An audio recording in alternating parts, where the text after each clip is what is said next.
irmãos podem se assentar. Queridos, nós vamos dar sequência à nossa exposição do livro dos Atos.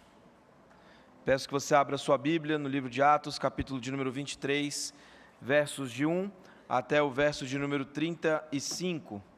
Atos, capítulo 23, versos de 1 até o verso de número 35. Acompanhe a leitura comigo. Fitando Paulo os olhos no sinédrio, disse: Varões, irmãos, tenho andado diante de Deus com toda a boa consciência até o dia de hoje. Mas o sumo sacerdote Ananias mandou aos que estavam perto dele que lhe batessem na boca. Então lhe disse Paulo: Deus há de ferir-te, parede branqueada.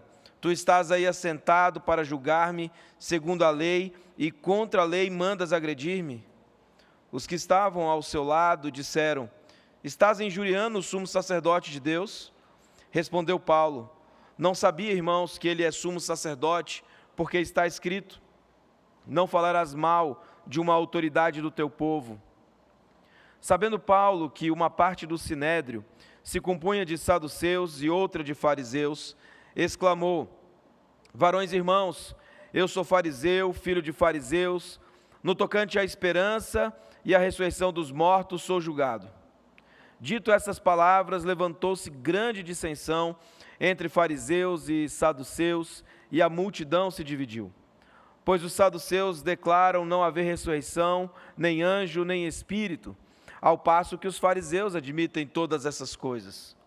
Houve, pois, grande vozearia, e levantando-se alguns escribas da parte dos fariseus, contendiam, dizendo: Não achamos neste homem mal algum, e será que algum espírito ou anjo lhe tenha falado? Tomando vulto a celeuma, temendo o comandante que fosse Paulo espedaçado por eles, mandou descer a guarda para que o retirassem dali e o levassem para a fortaleza. Na noite seguinte, o Senhor, pondo-se ao lado dele, disse: Coragem, pois do modo por que deste testemunho a meu respeito em Jerusalém, assim importa que também o faças em Roma. Quando amanheceu, os judeus se reuniram e, sob anátema, juraram que não haviam de comer nem beber enquanto não matassem Paulo. Eram mais de 40 os que entraram nessa conspirata. Estes, indo ter com os principais sacerdotes e os anciãos, disseram: Juramos sob pena de anátema não comer coisa alguma enquanto não matarmos Paulo. Agora, pois, notificai ao comandante, juntamente com o sinédrio, que vô-lo apresente como se estivesseis para investigar mais acuradamente a sua causa, e nós, antes que ele chegue, estaremos prontos para assassiná-lo. Mas o filho da irmã de Paulo, tendo ouvido a trama, entrou na fortaleza e de tudo avisou a Paulo. Então este, chamando um dos centuriões, disse: Leve este rapaz ao comandante, porque tem alguma coisa a comunicar-lhe. Tomando, pois, levou ao comandante, dizendo: O preso Paulo, chamando-me, pediu-me que trouxesse à tua presença este rapaz, pois tem algo a dizer-te. Tomou-o pela mão o comandante e, pondo-se à parte, perguntou-lhe: Que tens a comunicar-me? Respondeu ele: Os judeus decidiram rogar-te que amanhã apresentes Paulo ao sinédrio, como se fosse de inquirir mais acuradamente a seu respeito. Tu, pois, não te deixes persuadir, porque mais de 40 entre eles estão pactuados entre si sob anátema, de não comer nem beber, enquanto não o matarem, e agora estão prontos, esperando a tua promessa. Então o comandante despediu o rapaz, recomendando-lhe que ninguém dissesse ter-lhe trazido essas informações. Chamando 2 centuriões, ordenou: Tende prontidão, desde a hora 3ª da noite, 200 soldados, 70 de cavalaria, 200 lanceiros para irem até Cesareia. Preparai também animais para fazer Paulo montar e ir com segurança ao governador Félix. E o comandante escreveu uma carta nestes termos: Cláudio Lísias, ao excelentíssimo governador Félix, saúde. Este homem foi preso pelos judeus e estava prestes a ser morto por eles, quando eu, sobrevindo com a guarda, o livrei, por saber que ele era romano. Querendo certificar-me do motivo porque o acusavam, filo descer ao sinédrio deles. Verifiquei ser ele acusado de coisas referentes à lei que os rege, nada, porém, que justificasse morte ou mesmo prisão. Sendo eu informado de que ia haver uma cilada contra o homem, tratei de enviá-lo a ti sem demora, intimando também os acusadores a irem dizer na tua presença o que há contra ele, saúde. Os soldados, pois, conforme lhes foi ordenado, tomaram Paulo e durante a noite o conduziram até Antipatride. No dia seguinte, voltaram para a fortaleza, tendo deixado aos de cavalaria o irem com ele, os quais, chegando a Cesareia, entregaram a carta ao governador e também lhe apresentaram Paulo. Lida a carta, perguntou o governador de que província ele era, e quando soube que era da Cilícia, disse: ouvir-te-ei quando chegarem os teus acusadores, e mandou que ele fosse detido no pretório de Herodes. Até aqui a palavra do Senhor. Vamos orar. Pai querido, fala conosco nessa noite, nos ensina, nos encoraja, fortalece a nossa fé. Que possamos estar atentos à Tua voz, é a nossa oração, em nome de Cristo Jesus. Amém. Crianças, o desenho dessa noite é algo desafiador. Eu quero saber qual é a coisa mais corajosa que você já fez na sua vida. Eu sei que você já viveu muitos anos, eu sei que você já teve a oportunidade de fazer muitas coisas corajosas, mas qual foi a coisa mais corajosa que vocês já fizeram, crianças? Vocês pularam na piscina sem boia, mergulharam, vocês andaram a cavalo, não sei, vocês fizeram coisas corajosas, vocês são corajosos, né? Então eu vou deixar vocês pensarem e desenharem, depois eu quero ver os desenhos de vocês. Eu acho que foi no ano de 2002 que algumas pessoas, alguns jovens lá da minha igreja, da minha antiga igreja, foram ao Hopi Hari. E eu sei que hoje já não é grande coisa, mas na época era um parque bem importante. E eu, sinceramente, eu nunca tive muito medo de altura. Eu sempre gostei dessa adrenalina, sempre gostei desses tipos de desafios. E naquele dia, nós fomos e passamos o dia no parque e brincamos em todos os brinquedos, e montanha-russa para cá, montanha-russa para lá, brinquedos te virando de ponta cabeça. Mas tinha um brinquedo específico que era bem desafiador. Tinha um brinquedo lá, eu não lembro o nome, já tem algum tempo, mas ele era uma espécie de bungee jump. Você entrava numa sacola e você ficava assim de barriga para baixo, e ele começava a te içar, subir, e quando você já estava desesperado, ainda estava na metade do caminho. E aí você subia ao máximo e você conseguia ver todo o parque, você via grande parte da cidade de Campinas ali e as cidades ao redor. E quando você estava lá no alto, o camarada fazia assim, ó, com a mãozinha, você mal via ele, você tinha uma cordinha assim, ó. E aí você era responsável por puxar. Alguns tremiam, outros puxavam de uma vez. E eu lembro que naquela tarde, eu puxei aquela cordinha como se não houvesse amanhã, e eu caí em queda livre numa velocidade absurda. E você ficava num pêndulo assim, sobre um laguinho que tinha embaixo, né? Claro, se você caísse no lago, você tinha que mergulhar e se salvava, né? Óbvio que não. O laguinho era só para amenizar o desespero. E aquilo era numa velocidade absurda, mas aquela adrenalina era gostosa. Tanto que logo depois eu saí e uma criança queria ir no parque, mas ela não tinha o peso ainda. E o pai daquela criança falou: ó, eu pago para você ir com ele. Eu falei: eu vou de novo. E fui de novo curtir aquela adrenalina. E eu acho que essa foi uma das grandes coisas corajosas que eu já fiz. E eu confesso que depois que eu casei e tive filhos, eu não posso nem pensar muito nessas coisas, que senão começa a girar aqui, né? A gente fica medroso depois que casa, tem filhos, a gente já não coloca a nossa vida assim, tão disponível para a morte, né? Queridos, hoje nessa noite, nós vamos falar de coragem, mas não uma coragem para pular de um bungee jump, não uma coragem para fazer algo mirabolante, uma coragem para testemunhar, mesmo quando pessoas nos acusam, mesmo quando a morte está próximo de nós. E aí talvez essa seja a pergunta: você teria coragem de pregar quando a faca está no pescoço? Quando a corda está no pescoço? Quando a lança está ali, já te espetando? Hoje nós veremos que pregar o Evangelho requer muita coragem, mas ao mesmo tempo Deus promete nos guardar enquanto testemunhamos do Evangelho da graça. Um resumo daquilo que eu quero trazer nessa noite, então, é que a providência de Deus, ela nos protege para testemunharmos sobre Cristo. A providência de Deus, ela nos protege para testemunharmos sobre Cristo. Nós somos guardados e protegidos pelo Senhor. E esse texto é um texto desafiador, porque mostra o apóstolo Paulo já com a corda no pescoço, em certo sentido. Mas ele precisa continuar pregando o Evangelho, mesmo quando as circunstâncias não são favoráveis, mesmo quando as coisas parecem caminhar para o fim. Paulo está preso, Paulo está num tribunal injusto, aqueles homens estavam dispostos a matá-lo, aqueles homens eram homens que amavam o sangue inocente.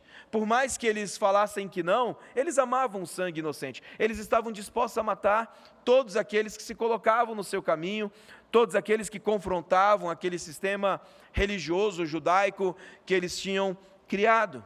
E Paulo, então, seria a vítima perfeita.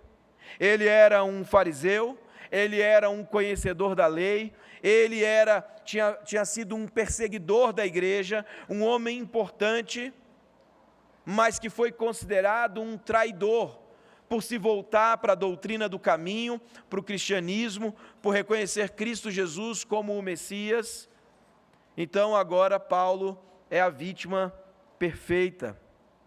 E se você olhar o texto, parece que o julgamento estava tudo correndo bem. Deram a Paulo a oportunidade de falar.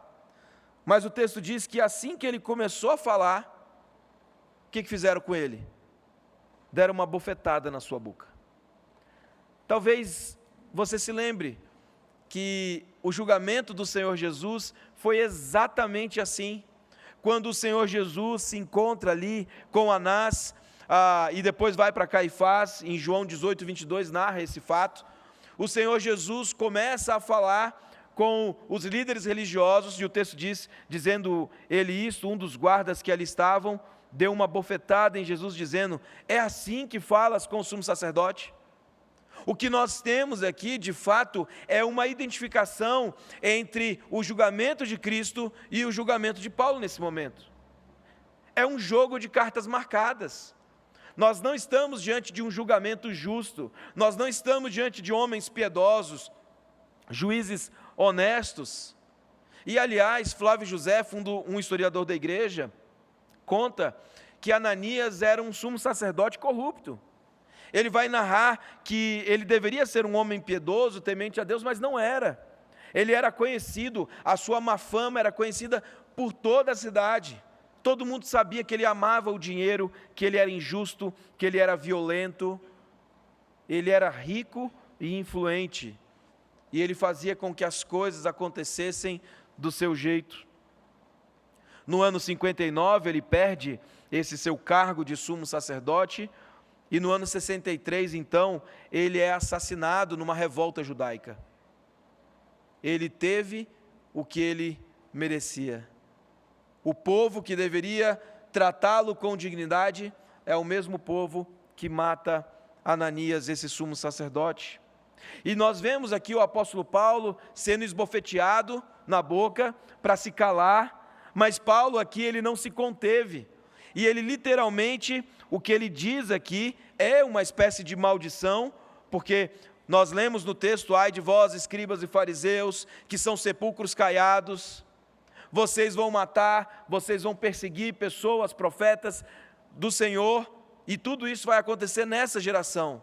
E de fato está acontecendo com o apóstolo Paulo aquilo que o Senhor Jesus havia dito, e nós lemos aqui na nossa leitura responsiva. Mas Paulo vai dizer no verso número 3, Deus há de ferir-te parede branqueada. O que o apóstolo Paulo está dizendo é chamando Ananias de sepulcro caiado, da mesma forma que o Senhor Jesus chamou os líderes religiosos, Ai de vós, escribas e fariseus, porque vocês são sepulcros caiados. É bonitinho por fora, mas por dentro há morte, a violência, a fedor. Queridos, quando nós temos uma parede feia, a gente joga um cal assim, para dar uma tapeada, e fica até bonitinho. Muitos dos sepulcros aqui do Campo da Esperança são apenas sepulcros caiados. Nem todas as famílias têm condições financeiras de ter um túmulo bonito, uma coisa bela. Mas por mais que seja belo, dentro tem morte. E o apóstolo Paulo mostra e confronta o líder religioso, o sumo sacerdote, dizendo: ai de ti, parede branqueada, você deveria me julgar com justiça, você deveria me julgar pela lei de Deus, e você aproveita para me agredir. Queridos, o apóstolo Paulo expõe toda a hipocrisia dos líderes religiosos naquele momento.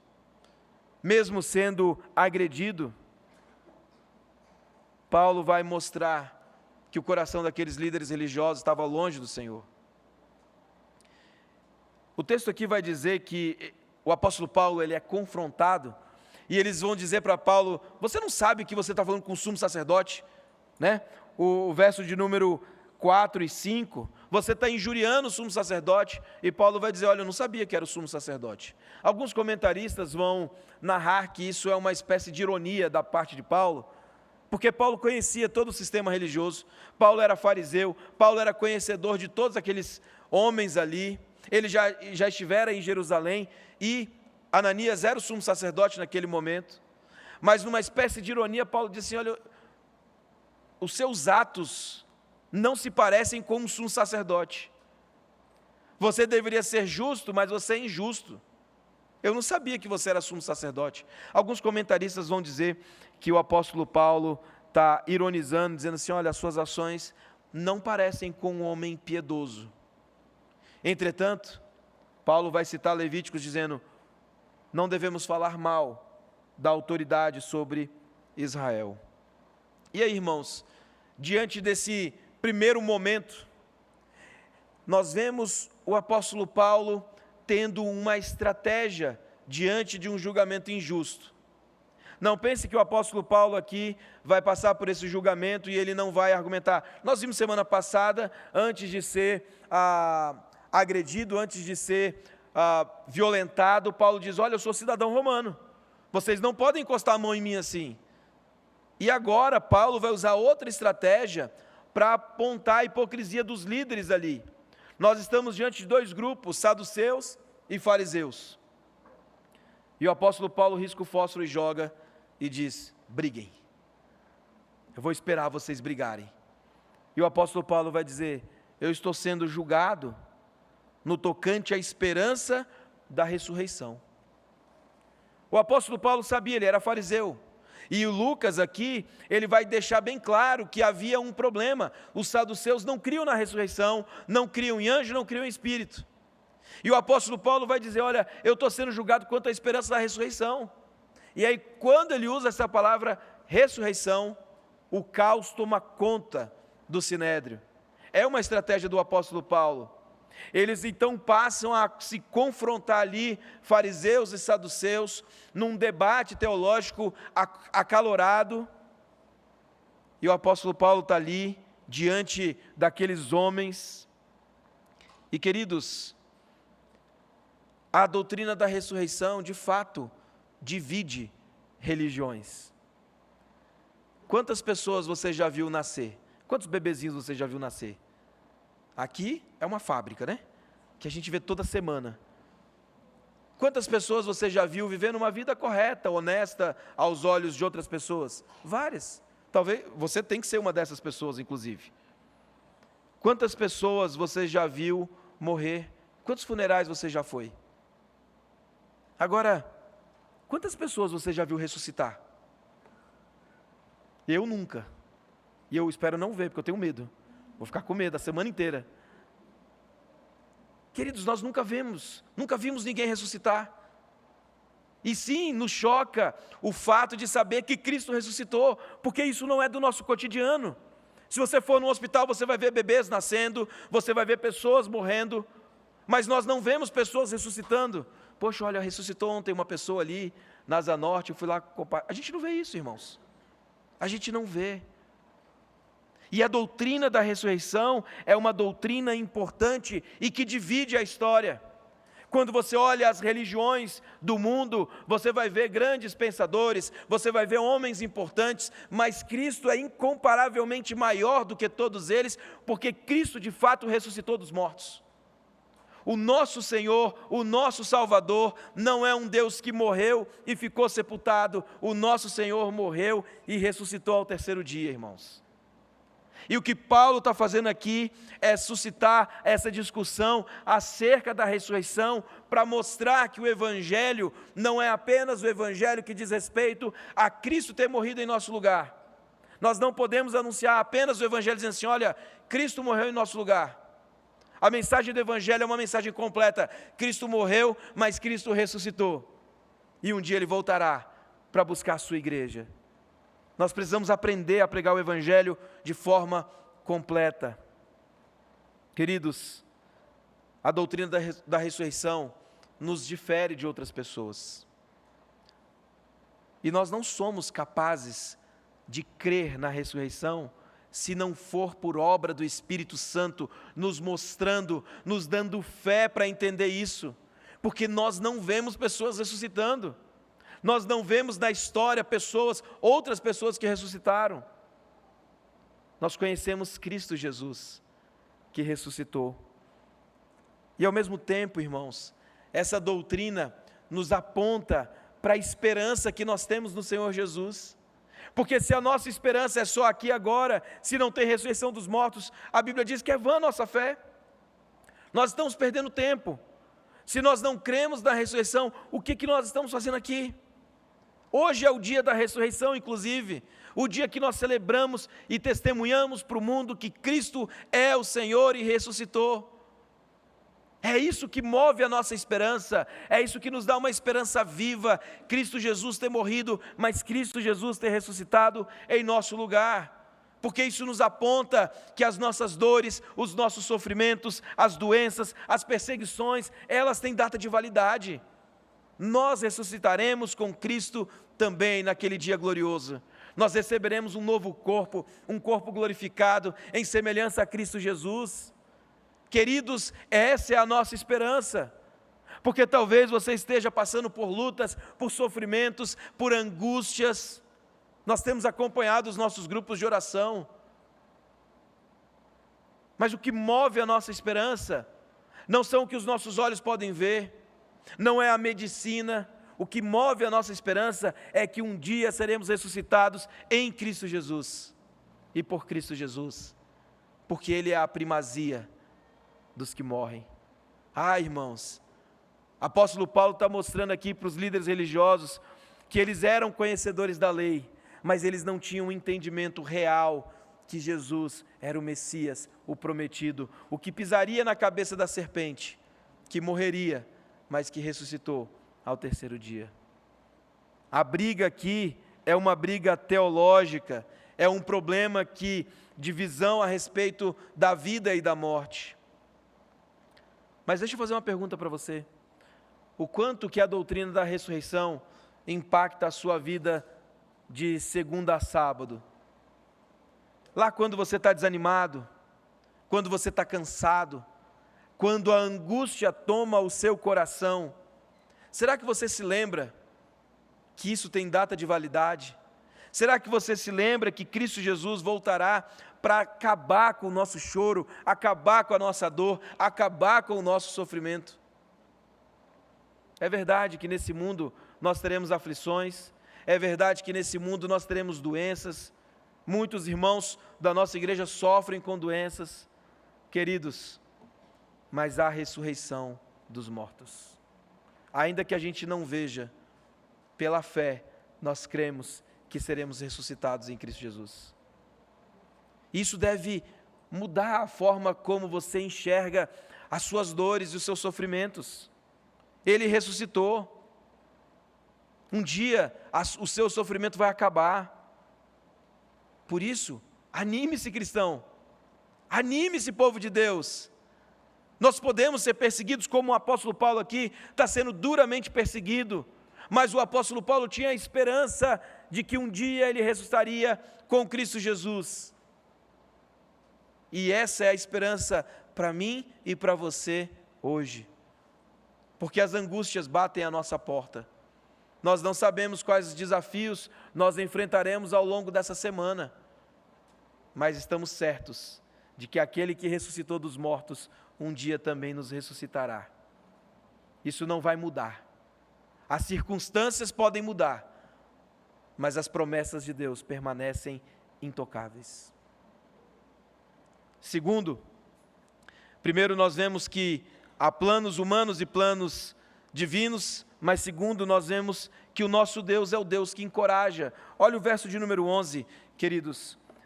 Na noite seguinte, o Senhor, pondo-se ao lado dele, disse: coragem, pois do modo porque deste testemunho a meu respeito em Jerusalém, assim importa também que o faças em Roma. É assim que Cristo encoraja Paulo. Diante daquele tumulto, diante daquele momento em que o texto vai narrar que Paulo estava pronto para ser espedaçado diante do conflito, pela providência de Deus, ele é tirado dali, ele é levado, separado, e naquele momento, irmãos, o Senhor aparece para Paulo e diz: Paulo, coragem. Paulo, os desafios são grandes. Paulo, você está sendo perseguido, mas coragem. Paulo termina a sua terceira viagem missionária e agora ele recebe da parte de Deus a sua próxima viagem sem volta. Ele recebe a sua próxima missão. Da mesma forma que você testemunha em Jerusalém, Paulo, importa que você seja testemunha em Roma. Só que o texto diz que o Senhor estava lado a lado com Paulo. E isso, irmãos, faz toda a diferença.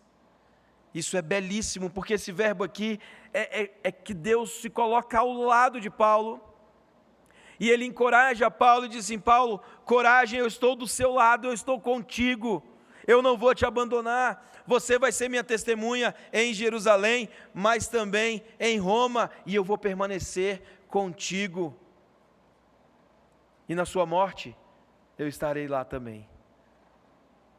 É lindo ver como que o Senhor está ao lado do apóstolo Paulo, no momento de tanta dor, de tanta perseguição.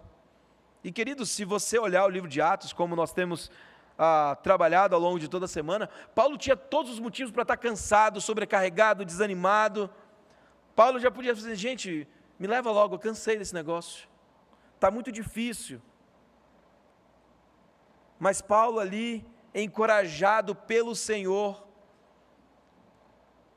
ele precisa retomar o seu ânimo e entender a sua próxima missão. Nós sabemos, pela história, que Paulo vai morrer lá em Roma. E Deus já havia dito isso para Paulo: você vai entender o quanto significa sofrer pelo meu nome. E Deus diz: Paulo, você vai combater o bom combate, você vai ser minha testemunha lá em Roma, mas coragem, continue testemunhando. Deus não está falando, Deus não está encorajando Paulo para pular de bungee jump, pular de paraquedas. Deus está encorajando Paulo para testemunhar. E você? Será que você tem coragem de testemunhar a respeito do Evangelho da Graça? Você aí, jovem universitário, será que você teria coragem de sustentar a doutrina da ressurreição lá na UNB, na academia, diante de todos os doutores e mestres do Brasil? Junta todo mundo aí que eu vou contar uma história. Cristo Jesus ressuscitou. Será que você teria coragem de fazer isso? Será que você tem coragem de testemunhar a respeito das coisas sobrenaturais do Evangelho no seu ambiente de trabalho? As pessoas à sua volta, dentro da sua casa, da sua família? O quanto você crê na ressurreição dos mortos? Você teria coragem, irmãos, de ir lá para o UNB, lá no Minhocão, chamar todo mundo: pessoal, apaga aí o baseado, vem cá rapidinho, eu tenho um negócio mais doido para falar com vocês. Cristo Jesus ressuscitou. Você teria coragem? De 0 a 10, pensa aí, quanto você teria coragem de falar isso? O quanto você tem coragem de testemunhar crianças na sua escola, para os seus professores, para os amigos do condomínio, do futebol, do esporte que você faz? Queridos, nós precisamos de coragem para testemunhar. Nós precisamos olhar para esse texto e lembrar que Deus está conosco todos os dias.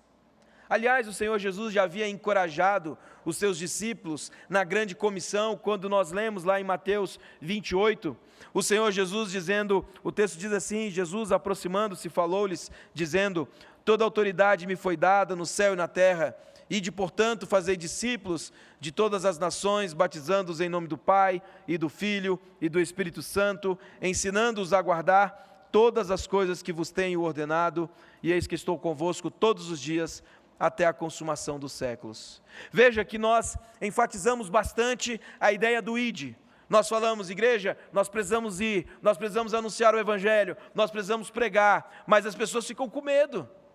Como é que eu vou pregar, pastor, lá na UNB, quando todo mundo vai falar mal de mim, quando todo mundo vai achar que eu sou doido? Como é que eu vou pregar na minha família, quando eu sou perseguido? Mas olha o que o Senhor Jesus diz. A primeira, o ide, ele está entre duas afirmações importantes. Primeiro ele diz, toda autoridade me foi dada no céu e na terra. Ananias não tinha toda a autoridade, por mais que fosse sumo sacerdote. Roma não tinha toda a autoridade. Os governantes, os políticos de hoje não têm toda a autoridade.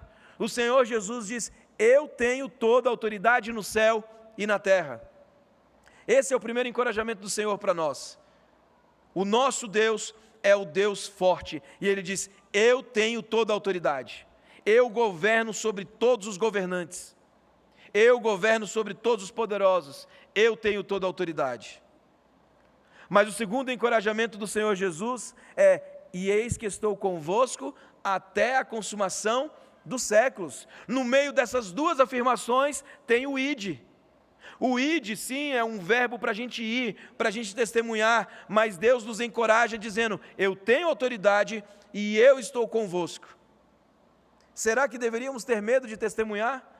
Certos de que Jesus tem autoridade, certos de que Jesus está conosco, assim como o Senhor apareceu para Paulo ao seu lado dizendo, eu estou convosco.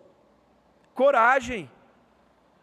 Meus irmãos, o nosso Deus é o Deus Emanuel, o Deus conosco. Ele está conosco todos os dias até a consumação dos séculos. Ele não está apenas conosco, Ele é o Deus Todo-Poderoso. Talvez você esteja tímido para pregar o Evangelho, talvez você esteja amedrontado pelas perseguições, mas do mesmo jeito que o Senhor aparece para Paulo e diz, coragem, Deus diz para você também, coragem, eu estou contigo, eu tenho toda a autoridade e eu permanecerei ao seu lado até a consumação dos séculos. O que te impede de testemunhar então? Qual é a desculpa agora? O que te trava a falar, a proclamar esse Evangelho da graça? O que mais te falta entender no propósito de Deus para a evangelização? Queridos, nós precisamos sair daqui para pregar. Aliás, dentro da nossa liturgia, a bênção final é o envio. Envio para quê? Envio para testemunhar. Nós somos alimentados, nós ouvimos a palavra de Deus, e quando recebemos a bênção é vão. É para que saiamos daqui para evangelizar. Ele está contigo. Você não precisa ter medo. Você pode se lançar na evangelização, porque o seu Deus é o Deus presente. Por fim, o nosso Deus é o Deus que guarda. Nós vimos então os planos humanos e os planos divinos. Nós vemos o Deus que encoraja. Terceiro, nós vemos o Deus que guarda. A partir do verso de número 12, o que nós vemos aqui é uma trama diabólica para matar o apóstolo Paulo. Nós vemos os judeus tramando, arquitetando, e esses homens amavam sangue inocente. E eles, sob juramento de anátema, de maldição, de morte, eles dizem: olha, nós não vamos comer, nós não vamos beber, enquanto nós não matarmos Paulo. Queridos, aqueles homens estavam com ódio do apóstolo Paulo. Eles queriam sangue. E eles tramam um plano mais ou menos assim: pede lá para o governador, diz assim, a gente precisa interrogar ele novamente, talvez algumas coisas não ficaram tão claras, vamos ouvir de novo Paulo? E no meio do caminho vai ter uma emboscada, e nós vamos matá-lo ali mesmo. E é interessante, queridos, que o verso de número 16, eu não sei o quanto você já se atentou para isso, mas o texto diz que o filho da irmã de Paulo, tendo ouvido a trama, entrou na fortaleza e de tudo avisou Paulo. Paulo tinha sobrinho, ele era o tio Paulo. O sobrinho de Paulo ouve a trama, ele ouve tudo que vai acontecer, ele entra naquela fortaleza e ele diz: tio, tem um problema, estão querendo te matar, eles vão fazer uma emboscada. É interessante que alguns comentaristas, eles entendem, e a maioria dos comentaristas entende dessa forma, que esse rapaz aqui, chamado de rapaz, na verdade não era nem sequer um adolescente, era um junior. Pela forma como ele é tratado aqui, pela forma, o texto bíblico vai dizer no verso de número 19, que o comandante o tomou pela mão.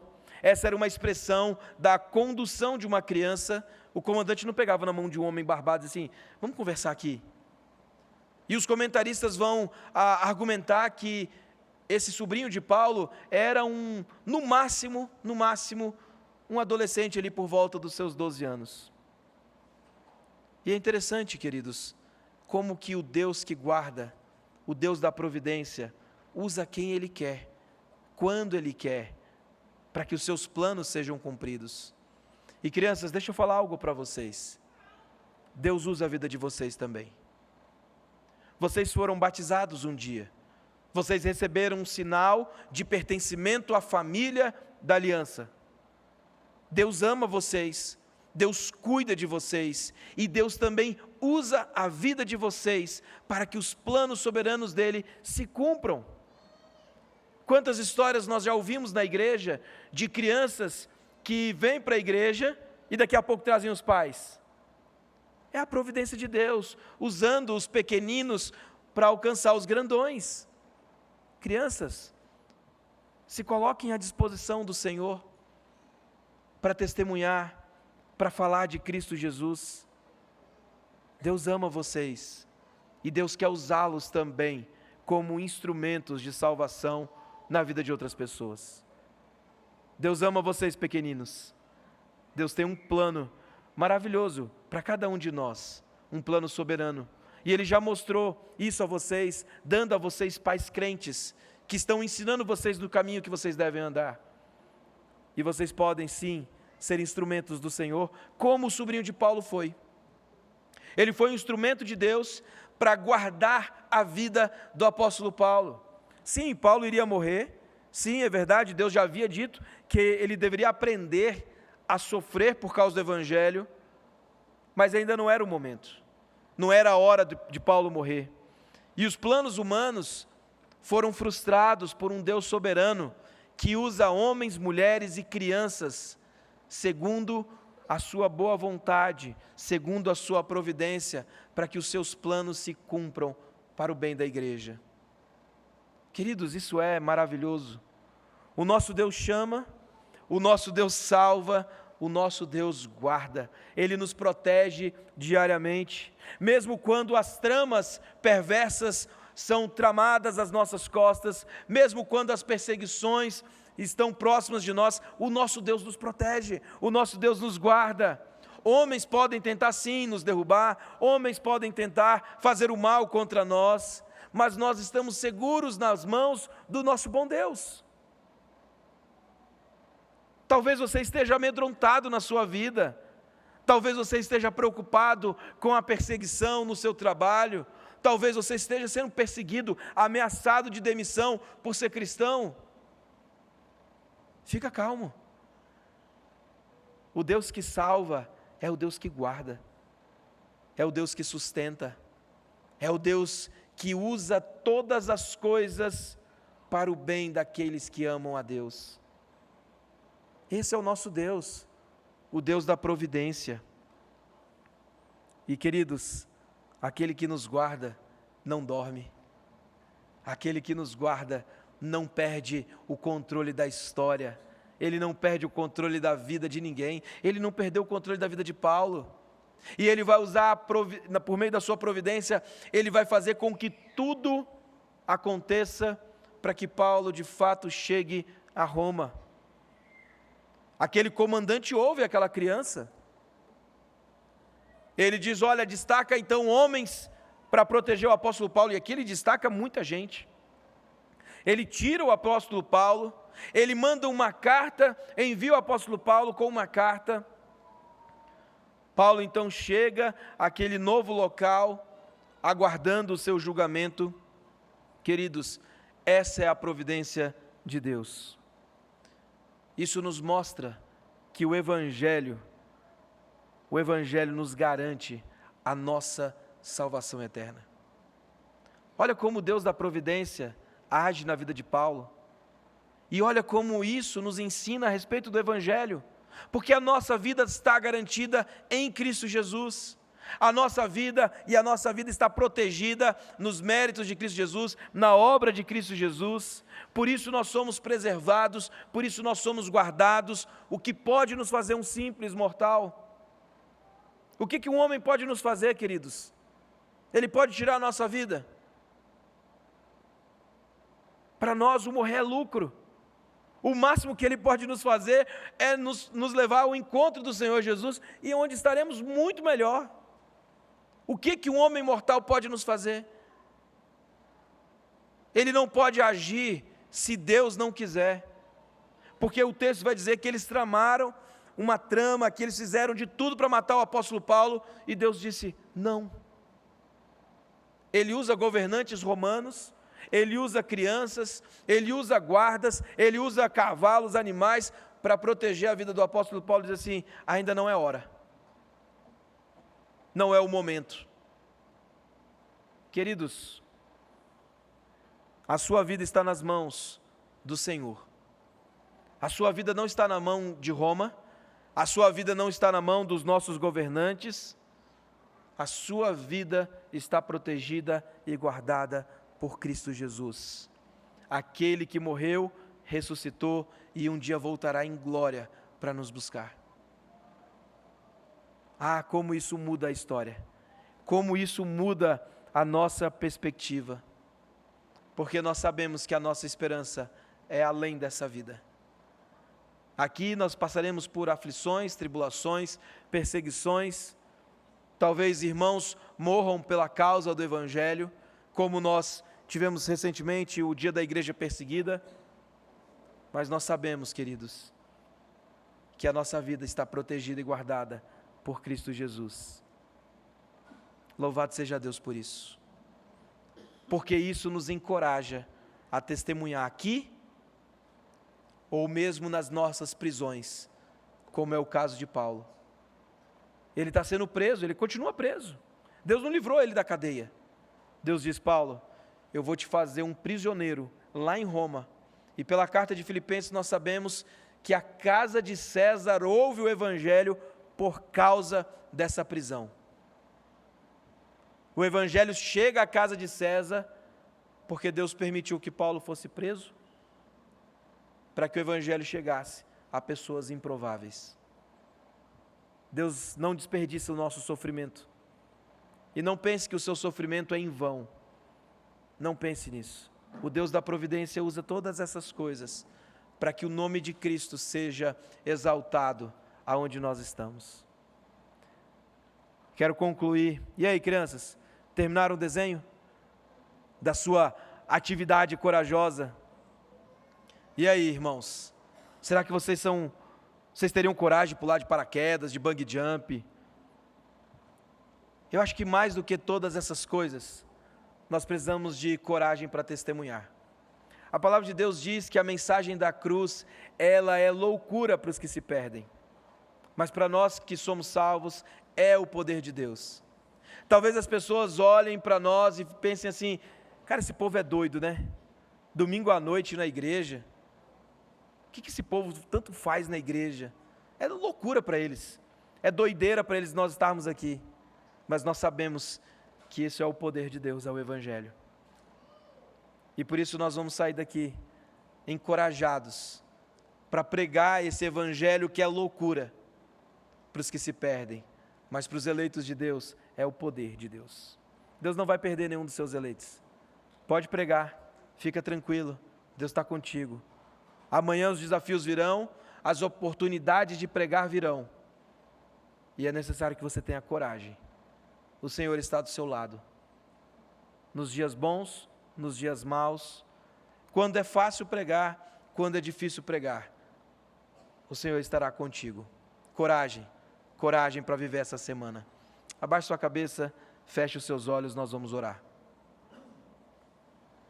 Senhor, nós te damos graças, Pai, pelo privilégio de sermos missionários do Senhor, Pai, de podermos pregar o Evangelho da graça, de podermos anunciar as maravilhas do Teu amor, do Teu poder. Nós somos gratos, Pai, porque o Senhor nos ama, o Senhor nos chama, o Senhor nos salva, o Senhor nos preserva, o Senhor nos glorifica, Pai. Louvado seja o Teu santo nome, porque o Senhor olhou e teve graça e misericórdia, teve misericórdia sobre a nossa vida, Pai. Senhor, nos dá oportunidades ao longo dessa semana para sermos testemunhas do Senhor. Nos enche de coragem. Coloca, Senhor, as Tuas palavras na nossa boca. Que possamos sentir, Senhor, a Tua doce presença ao nosso lado. E que o Senhor, Pai, salve aqueles que são Seus. E que a Tua igreja cresça diariamente, para a glória e honra do Senhor Jesus. Oramos no nome de Cristo Jesus, o Senhor. Amém.